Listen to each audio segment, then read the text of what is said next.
Bismillahirrahmanirrahim. Assalamualaikum warahmatullahi wabarakatuh.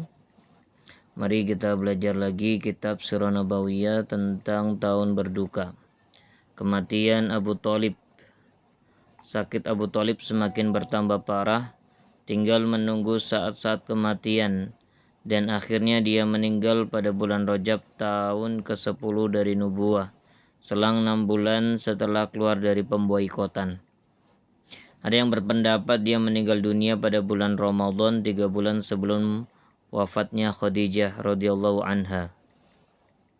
Di dalam As-Sahih disebutkan dari Al-Musyayyab bahwa tatkala ajal menghampiri Abu Thalib, Nabi Muhammad sallallahu alaihi wasallam menemuinya, yang saat itu di sisinya ada Abu Jahal.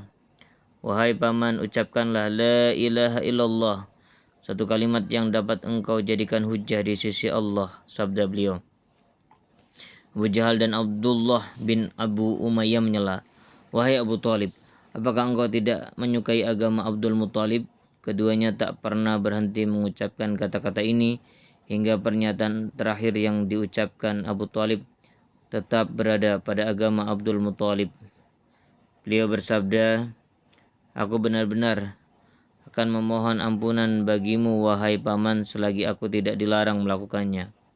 Lalu turun ayat, "Maka nali nabiyyi walladzina amanu ayastaghfiru lil musyrikina walau kanu uli qurba min ba'di ma tabayyana lahum annahum ashabul jahim."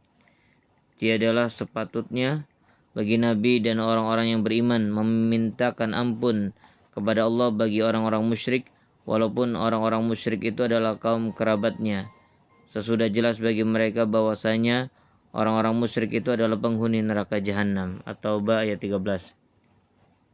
Allah juga menurunkan ayat, "Innaka la tahdi man ahbabta walakin Allah yahdi man yasha." 56. Sesungguhnya kamu tidak akan dapat memberi petunjuk kepada orang-orang yang kamu kasihi, tetapi Allah memberi petunjuk kepada orang yang dikehendakinya, dan Allah lebih mengetahui orang-orang yang mau menerima petunjuk. Al-Qasas ayat 56. Tidak bisa dibayangkan apa saja perlindungan yang diberikan Abu Thalib terhadap Rasulullah sallallahu alaihi wasallam. Dia benar-benar menjadi benteng yang ikut menjaga dakwah Islam dari serangan orang-orang yang sombong dan dungu. Namun sayang, dia tetap berada pada agama leluhurnya, sehingga sama sekali tidak mendapatkan keberuntungan. Di dalam As-Sahih disebutkan dari Al-Abbas bin Abdul Muthalib, dia berkata kepada Nabi Muhammad sallallahu alaihi wasallam, "Engkau sangat membutuhkan paman engkau, karena dia telah melindungi engkau, sekalipun dia membuat engkau marah." Beliau bersabda, "Dia berada di neraka yang dangkal. Kalau tidak karena aku, tentu dia berada di tingkatan neraka yang paling bawah." Dari Abu Sa'id Al-Khudri bahwa dia pernah mendengar Nabi Muhammad SAW bersabda, "Semoga syafaatku bermanfaat baginya pada hari kiamat nanti, sehingga dia diletakkan di neraka yang dangkal hanya sebatas tumit saja." Khadijah menyusul ke rahmatullah.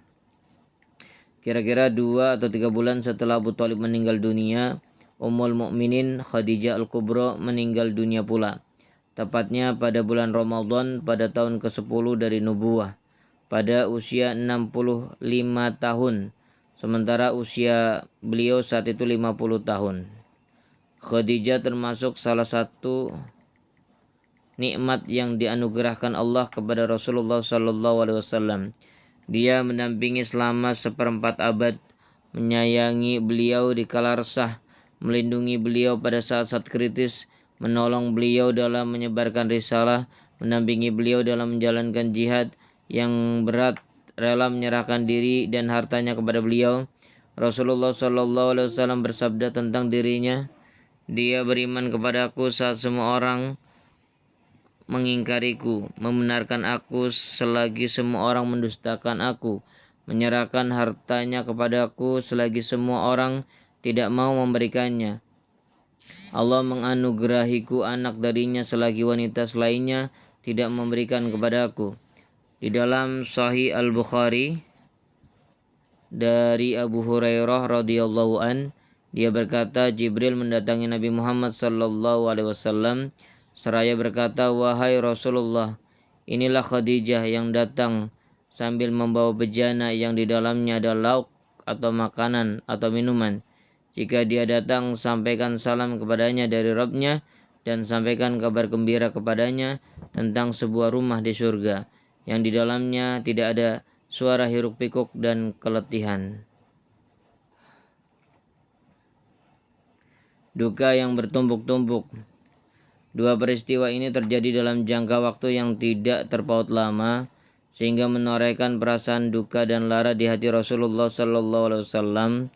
Belum lagi cobaan yang dilancarkan kaumnya, karena dengan kematian keduanya mereka semakin berani menyakiti dan mengganggu beliau.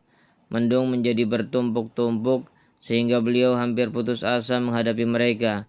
Untuk itu beliau pergi ke Taif dengan setitik harapan mereka berkenan menerima dakwah atau minimal mau melindungi dan mengelurkan pertolongan dalam menghadapi kaum beliau.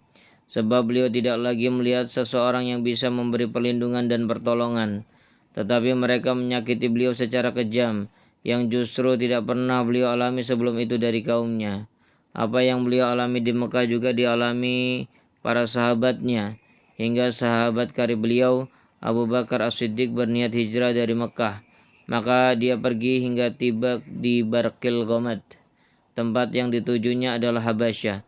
Namun akhirnya dia kembali lagi setelah mendapat jaminan perlindungan dari Ibnu Dugunah. Menurut Ibnu Ishaq, setelah Abu Thalib meninggal dunia, orang-orang Quraisy semakin bersemangat untuk menyakiti Rasulullah SAW daripada saat dia masih hidup. Sehingga ada di antara mereka yang tiba-tiba mendekati beliau lalu menaburkan debu di atas kepala beliau. Beliau masuk ke rumah dan debu-debu itu masih memenuhi kepala. Lalu salah seorang putri beliau bangkit untuk membersihkan debu-debu itu sambil menangis. Beliau bersabda kepadanya, "Tak perlu menangis wahai putriku, karena Allah melindungi bapakmu."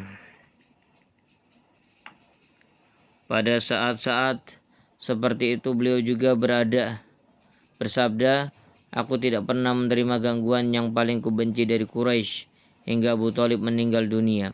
Karena penderitaan yang bertumpuk-tumpuk pada tahun itu, maka beliau menyebutnya sebagai Amul Huzni, tahun berduka cita, sehingga julukan ini pun terkenal dalam sejarah. Terima kasih, semoga bermanfaat. Wassalamualaikum warahmatullahi wabarakatuh.